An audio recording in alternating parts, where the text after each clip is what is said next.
Vamos a ver cómo puede hacerlo en medio de tantas fricciones, un Perú totalmente dividido, un Perú en el que tiene muchos retos ahora mismo, tiene la ventaja, le comentaba a Poeta, que al parecer su partido ganará la mayoría en el Congreso, que la perdió López Obrador, por cierto, en México. Perdió sí, la mayoría. sí, Pero pero con los aliados, pero por en lo el menos caso, puede en el caso del jugar. Perú hay algo de las últimas horas. Keiko Fujimori encabezó anoche una rueda de prensa a medianoche donde denunció un fraude y presentó las actas. 832. Presentó las actas con firmas diferentes que debieron ser uniformes.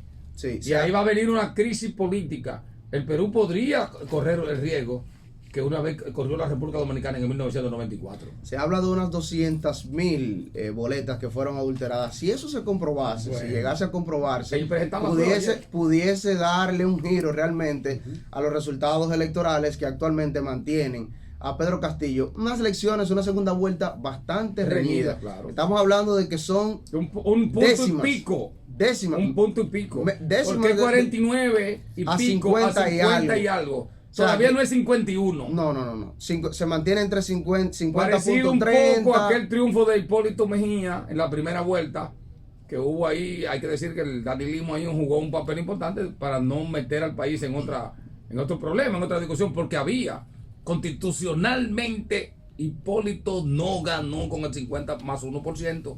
Esa es los datos, es así. Ahora aquí parece mentira, tanto que uno critica a la República Dominicana puesta, pero aquí hasta cierto punto hay madurez política en esa parte. Sí. Y que parece que no la va a ver en el Perú. No creo realmente que haya en Perú. Esta es la tercera vez que Keiko intenta llegar a la presidencia, la tercera vez que pierde. O sea, estamos hablando que 3 mandatos consecutivos no ha podido hacerse con la presidencia. Esta, aunque fue muy reñida y llegó a la segunda vuelta igual que las otras, no pudo, sí, aún con las alianzas, porque realmente Perú está totalmente... Pero López Obrador perdió como 5 veces.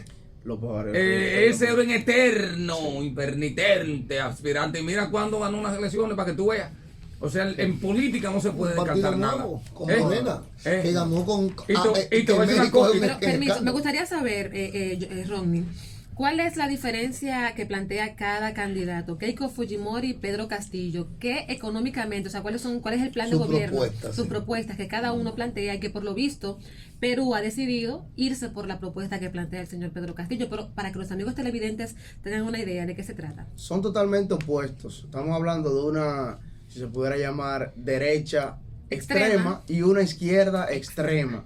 Totalmente. Hay algunos analistas un poco exagerados que han tildado a Pedro Castillo de quizás un próximo Maduro, un próximo Daniel Ortega. Yo digo que es muy temprano esto.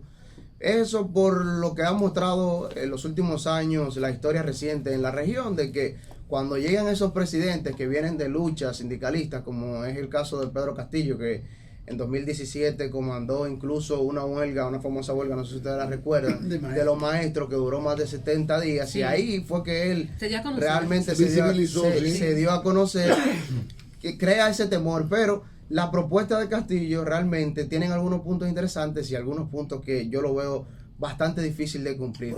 Por ejemplo, él habla de, él es un maestro de primaria. Claro que todo el que llega a la presidencia va a enfilar sus políticas públicas a su sector. Tiene 2 sectores en particular, que es el sector campesino y el sector educación.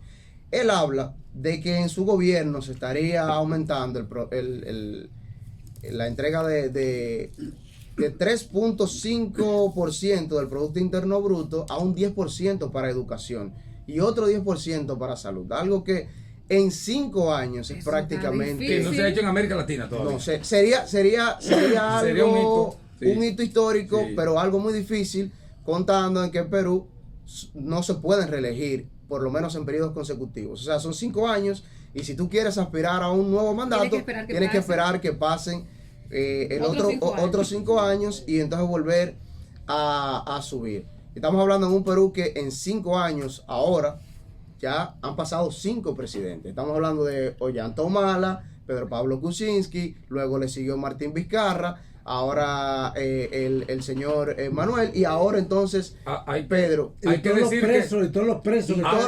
De los últimos, del año 1985 a la fecha, escuchen bien, del 85 a la fecha han pasado 8 presidentes por Perú. Y de los 8, 6 o están encarcelados o hay procesos abiertos. Pero hay otro hito en la historia. El más importante. Primera vez que un campesino gana la presidencia. Llega a la presidencia. Incluso lo comparan como el Evo de Perú. No, así, claro, así. claro, es así. El Evo de Perú. Evo era cocaína. Los pobres. Sí, pero no importa. Eso es una cuestión cultural. Sí, es una cuestión cultural. Cuando dicen Evo era cocalero, quiere decir, él mete cocaína. Cuidado con eso. No, pero he oído eso a los enemigos de la Él era cocalero porque ellos cultivaban coca. Aquí ha habido presidentes borrachones, pero nadie se atreve a decírselo. Sí, la historia está ahí. Entonces, eso que no te quieren denigrar. Es parte de la posición. Evo Morales es un símbolo. Nunca negó que fuera cocalero. Es un símbolo de nuestra América. Cuando usted quiere hacer una interpretación errada de lo que se dice, usted tiene la libertad de decir que era cocalero. Él lo decía que él era cocalero, porque ellos cultivaban coca como negocio, no cocaína. Eso es lo que hay que interpretar claro. Pero, entonces, por ahí que hay que ver la cosa. Keiko Fujimori tiene un proceso abierto en la justicia. Tiene un proceso abierto. Háblanos de eso, por supuesto, lavado de activos también, que ella trató de neutralizarlo durante las elecciones. Ahora, que el proceso electoral impide que sea procesada.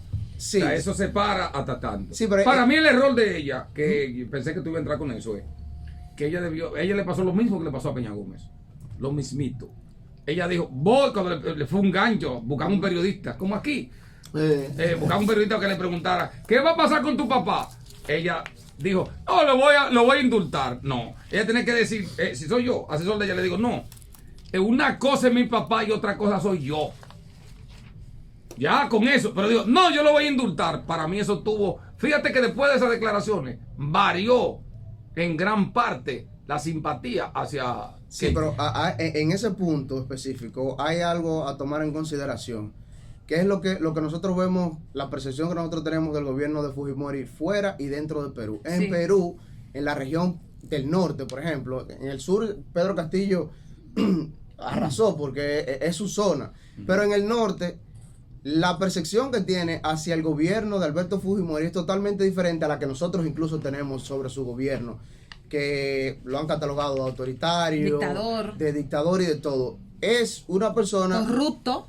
Fue un presidente que para esa zona hizo grandes cosas y ese era el público al que Keiko Fujimori quería mandarle ese mensaje, porque era una población que aún siente por su padre y que entiende que lo que está pasando con él ha sido una persecución política y trataba de conmover a esa parte de la población para poder hacerse del poder. Y hay